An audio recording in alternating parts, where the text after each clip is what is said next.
Connu sous diverses appellations, le salon louviérois est né en 1975 sous chapiteau.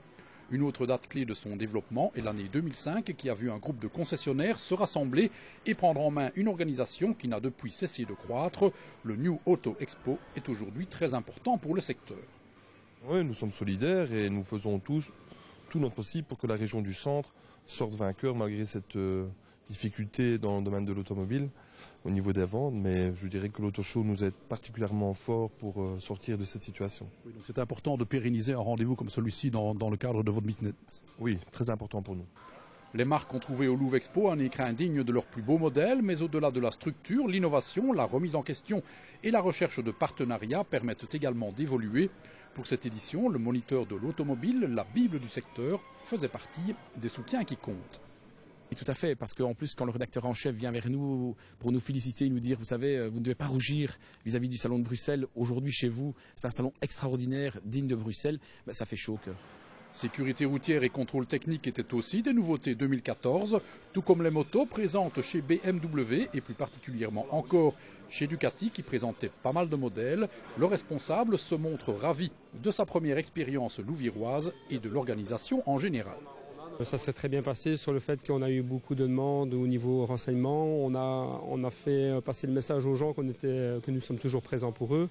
Donc beaucoup de prospects, beaucoup de questions, beaucoup de découvertes par rapport à la Louvière, sur la région de la Louvière.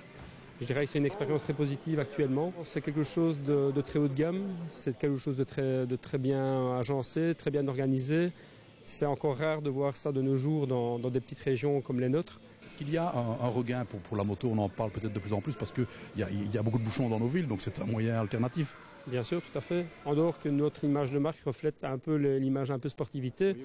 On a quand même une gamme assez ouverte malgré tout, où on a donc des grandes routières comme des roadsters qui au jour d'aujourd'hui ouvrent un peu l'accessibilité à tout genre de personnages. Donc oui, aujourd'hui c'est très prisé pour moi le 2 roues. Par rapport à 2013, on semblait se diriger à midi vers une diminution d'une dizaine de % de la fréquentation du salon. Les concessionnaires semblaient néanmoins contents de la qualité des contacts noués avec les clients potentiels.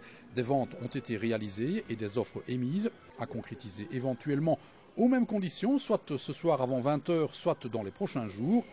20 concessionnaires étaient présents ce week-end au Louvre Expo pour une trentaine de marques représentées. On touche là à la tendance générale observée dans le secteur, la création de groupes multimarques. Effectivement, on constate de plus en plus des regroupements au niveau des concessionnaires pour plusieurs marques. Ça permet de pérenniser aussi les entreprises. Et quand vous avez une marque qui est un peu plus en difficulté, mais parfois l'autre permet de faire avancer. Et ce qui est exceptionnel cette année, c'est que la majorité des concessionnaires, hier en fin de journée, sont venus vers nous pour nous dire, écoute, qualitativement c'est exceptionnel, mais on a fait des contrats, on a signé des bons de commande et on a des contacts très importants pour les jours qui viennent. J'imagine déjà des idées pour l'édition prochaine, 2015 ? Oui, tout à fait. Donc, comme je vous l'ai dit, chaque année on essaie d'innover et ici avec l'équipe, on est en train de réfléchir vraiment pour avoir un espace dédié, je vais dire, peut-être au vélo électrique. Donc on est en pleine réflexion.